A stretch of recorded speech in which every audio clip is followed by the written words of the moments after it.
But I guess that's what my journey has been about, right? It's like removing I think that's kind of everybody's or should be everybody's journey is kind of removing all those things that you accepted at face value because you weren't old enough or discerning enough to question them at the time.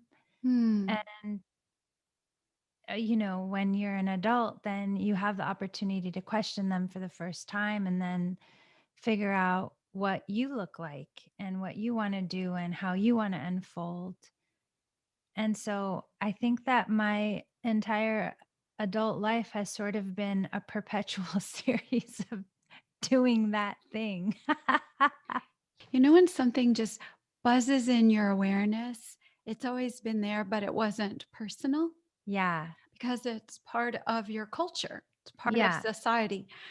I mean, in my family growing up, there was no mention of pursuing anything. Mm. What do you mean?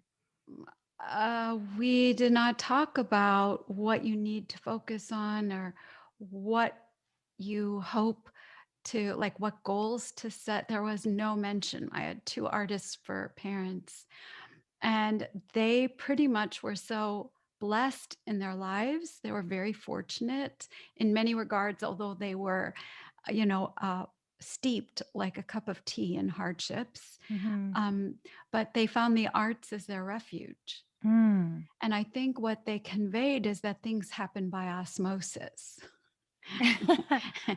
And that does not work. And conversely, in the culture that I grew up in my neighborhood, um, I grew up in a neighborhood of boys in my age group, just boys. So those were my friends. And they were all imprinted um, like strictly with setting goals. Mm. And I remember thinking, well, what am I supposed to set goals for? Mm. And so it made me start thinking today, like, wait a minute, the goals that are set to pursue life, are they really for everyone? Well, I think everybody needs to pursue life, but I think that the goals we've set are based on this ideal that doesn't belong to everybody. Mm. It's Yeah. not a one size fits all, it's not prescription based. Right. Well, I mean, I think about all the cultures that I've grown up around Mhm. and how, like, in their family system, to the pursuit of life was so often for the benefit of the family. The family, but not in material terms. Like, will everyone be happy? Will everyone be provided for? As literally, if one person has resources, they get spread to everybody else Yeah. so that the family moves forward rather than the focus be on your individual progress. That's so interesting because that makes me think of um Dr.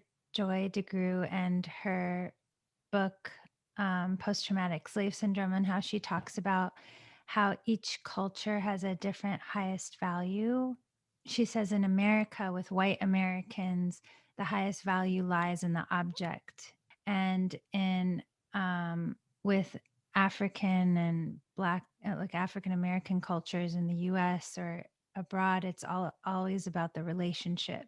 Or even in the academic systems that have not been designed around all people and the relationship that each person brings, not just the prosperity they potentially bring. I Mhm. know in the sub Saharan nations, the school systems are still the British system by and large, and they're evaluated. Uh, in England, literally the A levels and the O level testing. And so if a child fails, they have a very high level of suicide Wow. amongst those kids because they feel they did dishonor to the family. But again, it sort of does encourage us to think about life and the definition of life. And as we pursue it, is it a competition? But isn't it interesting how it's so cultural? Like, Mhm. it really depends on what your cultural background is and where you come from, and different cultures have different orientations to what it looks like to get there, and, um, a almost like who you have to step on top of to get there. So it's like the competition is it's Mm. like Hunger Games.